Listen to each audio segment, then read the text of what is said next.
जगन्नाथ मंदिर के चमत्कार या रहस्य। पहला चमत्कार, हवा के विपरीत लहराता है ध्वज।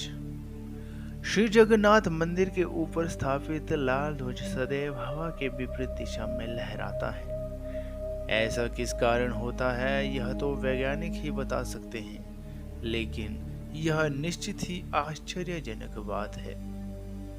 यह भी आश्चर्य है कि प्रतिदिन सायंकाल मंदिर के ऊपर स्थापित ध्वज को मानव द्वारा उल्टा चढ़कर बदला जाता है। ध्वज भी इतना भव्य है कि जब यह लहराता है तो इसे सब देखते ही रह जाते हैं। ध्वज पर शिव का चंद्र बना हुआ है। दूसरा चमत्कार, गुंबद की छाया नहीं बनती। यह दुनिया का सबसे भव्य और ऊंचा मंदिर है। यह मंदिर 4 लाख वर्ग फुट में क्षेत्र में फैला है और इसकी ऊंचाई लगभग 214 फुट है। मंदिर के पास खड़े रहकर इसका गुंबद देख पाना असंभव है। मुख्य गुंबद की छाया दिन के किसी भी समय अदृश्य ही रहती है।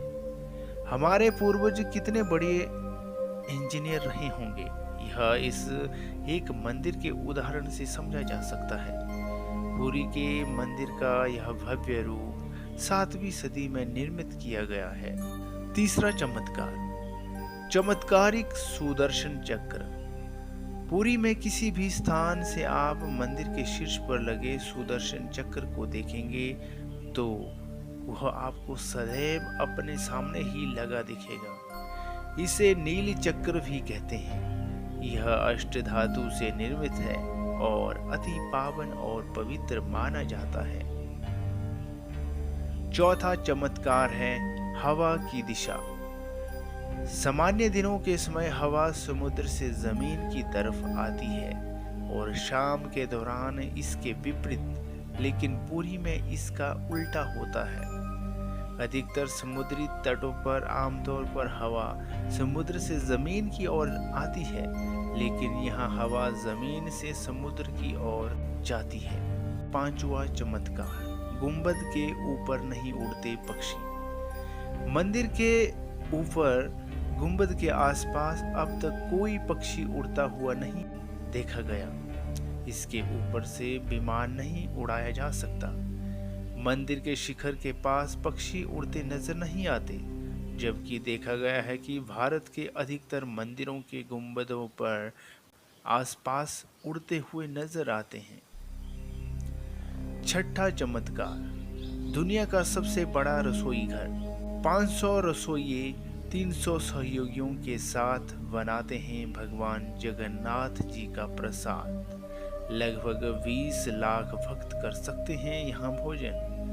कहा जाता है कि मंदिर में प्रसाद कुछ हजार लोगों के लिए ही क्यों न बनाया गया हो, लेकिन इससे लाखों लोगों का पेट भर सकता है। मंदिर के अंदर पकाने के लिए भोजन की मात्रा पूरे वर्ष के लिए रहती है। प्रसाद की एक भी मात्रा कभी भी व्यर्थ नहीं जाती। मंदिर की रसोई में प्रसाद पकाने के लिए 7 बर्तन एक दूसरे पर रखे जाते हैं और सब कुछ लकड़ी पर ही पकाया जाता है। इस प्रक्रिया में शीर्ष बर्तन में सामग्री पहले पकती है, फिर क्रमशः नीचे की तरफ एक के बाद एक पकती जाती है, अर्थात सबसे ऊपर रखे बर्तन का खाना पहले पक जाता है ना चमत्कार। 7वां चमत्कार, समुद्र की ध्वनि। मंदिर के सिंहद्वार में पहला कदम प्रवेश करने पर ही मंदिर के अंदर से आप सागर द्वारा निर्मित किसी भी ध्वनि को नहीं सुन सकते। आप मंदिर के बाहर से एक ही कदम को पार करें तब आप इसे सुन सकते हैं। इसे शाम को स्पष्ट रूप से अनुभव किया जा सकता है। इसी तरह मंदिर के बाहर स्वर्ग द्वार है, जहां पर मोक्ष प्राप्ति के लिए शव जलाए जाते हैं, लेकिन जब आप मंदिर से बाहर निकलेंगे तभी आपको लाशों के जलने की गंध महसूस होगी। 8वां चमत्कार, रूप बदलती है मूर्ति। यहाँ श्री कृष्ण और जगन्नाथ के साथ उनके भाई बलभद्र यानी बलराम और बहन सुभद्रा विराजमान है। तीनों की ये मूर्तियां काष्ठ की बनी हुई है। यहाँ प्रत्येक 12 साल में एक बार होता है प्रतिमा का नव कलेवर। मूर्तियां नई बनाई जाती है लेकिन आकार और रूप वही रहता है। कहा जाता है कि उन मूर्तियों की पूजा नहीं होती, केवल दर्शनार्थ रखी गई है। 9वां चमत्कार, विश्व की सबसे बड़ी रथ यात्रा। आषाढ़ माह में भगवान रथ पर सवार होकर अपनी मौसी रानी गुड़ीचा के घर जाते हैं। यह रथ यात्रा 5 किलोमीटर में फैले पुरुषोत्तम क्षेत्र में ही होती है। रानी गुड़ीचा भगवान जगन्नाथ के परम भक्त राजा इंद्रद्युम्न की पत्नी थी, इसलिए रानी को भगवान जगन्नाथ की मौसी कहा जाता है। अपनी मौसी के घर भगवान 8 दिन रहते हैं। आषाढ़ शुक्ल दशमी को वापसी की यात्रा होती है। भगवान जगन्नाथ का रथ नंदीघोष है, देवी सुभद्रा का रथ दर्पदलन है और भाई बलभद्र का रक्षतल ध्वज है। पुरी के गजपति महाराज सोने की झाड़ू बुहारते हैं, जिसे छेरा फेररन कहते हैं। 10वां चमत्कार, हनुमान जी करते हैं जगन्नाथ की समुद्र से रक्षा। माना जाता है कि 3 बार समुद्र ने जगन्नाथ जी के मंदिर को तोड़ दिया था। कहते हैं कि महाप्रभु जगन्नाथ ने वीर मारुति यानी हनुमान जी को यहाँ समुद्र को नियंत्रित करने हेतु नियुक्त किया था, परंतु जब तक हनुमान जी जगन्नाथ, बलभद्र एवं सुभद्रा के दर्शनों का लोभ स्मरण नहीं कर पाते थे।